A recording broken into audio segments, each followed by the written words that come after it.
মূলত খেলাধুলা জগতের লোক হয়েও 2013 সালে ভারতীয় জনতা পার্টিতে যোগদান করেন নিতিন প্যাটেল।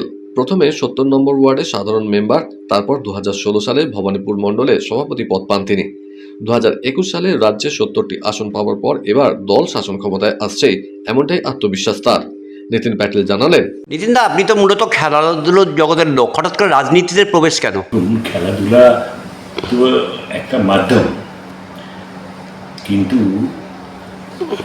জীবনে অনেক কিছু করেছি এবং সমাজকে ফিরিয়ে দেওয়ার জন্যে রাজনীতিতে এলাম।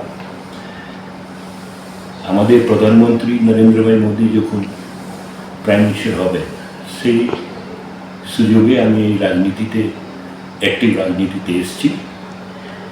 কারণ সমাজে কিছু করতে গেলে রাজনীতি একটা মাধ্যম, যাতে থেকে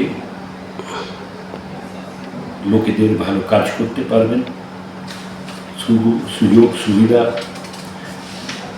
লোকের জীবনটা আরও কীরকম ভালো হয় সেই ব্যাপারে কাজ করার সুযোগ পাওয়া যায়। তাই জন্যে রাজনীতি। তা বিজেপিতে আপনি এখন এই মুহূর্তে কোন পদে রয়েছেন? আমি এখনই West Bengal state council member আর বিভিন্ন দায়িত্বে আছি। আপনার পশ্চিমবাংলার বিজেপি আসার ক্ষেত্রে কতটা আপনারা আত্মবিশ্বাসী? দেখুন, আমরা এবার পুরো আত্মবিশ্বাসী। এবার যেরকম আমাদের প্রেসিডেন্ট সাহেব বলেছেন, বিসর্জনের পালা। এবার সময় এসছে, বাংলার মানুষ সে যা বিরক্তি, সেই বিরক্তিটা এই লোকতান্ত্রিক পদ্ধতিতে ইলেকশনের সময় ভোটিং দ্বারা লোকে জবাব দিতে। কি কি কাজ করা হয়নি বলে আপনাদের মনে হয়, মানে আপনারা এলে সেগুলো করবেন? দেখুন, পশ্চিমবাংলায় অনেক কিছু কাজ করা হয়নি। যা হয়েছে ভাওতাবাজি হয়েছে। যেরকম অন্য স্টেট, আমাদের পাশেই উড়িষ্যার যে ডেভেলপমেন্ট, সেই ডেভেলপমেন্ট অনেক কিছু আছে। রাস্তাঘাট, আসল হচ্ছে industry, agriculture, innovative agriculture, infrastructure, IT, আর অনেক রকম আধুনিক প্রযুক্তির যে কাজ, সেগুলো পশ্চিমবাংলায় বাকি আছে, যেটা একমাত্র বিজেপি এলে ডাবল ইঞ্জিনের সরকার এই পুরো। এই যে এসআইআর নিয়ে যে সমস্যাটা চলছে, তাতে কি আপনাদের মনে হচ্ছে না মানুষ বিজেপি বিমুখ হয়ে যাচ্ছে?